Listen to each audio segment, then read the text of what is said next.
Köknün balısı, Tengri'nin zilalisi,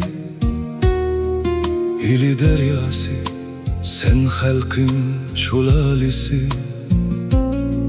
Yaşnigan sen bilen ili vadisi, sen tarih şahit hem hayat deryası. Hatırla için tömür mü suyunu keçken, uzat kanularını seferge hem sen. Aşıklar mutlarda boyunni kezgen, elinin külkisi hem nalısı şahidi sen. Tarih mu aktı suyun bilenten, yatlar küldü bugün ellerin yaşta.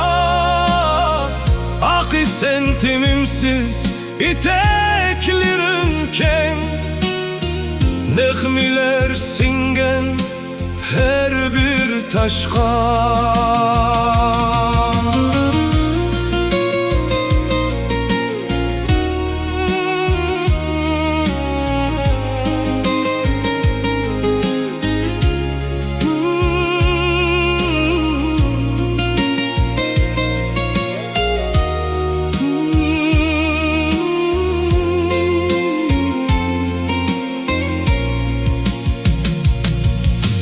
Gördüm çüşümde bütün seni, bağrım miskin akar aslida köknün.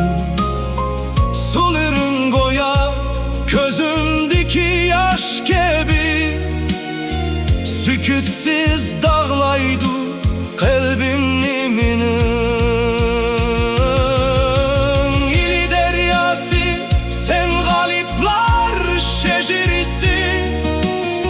Zeyplik yaraşmaz sana ezeldim, vücudumga salgın Tengri himayesi.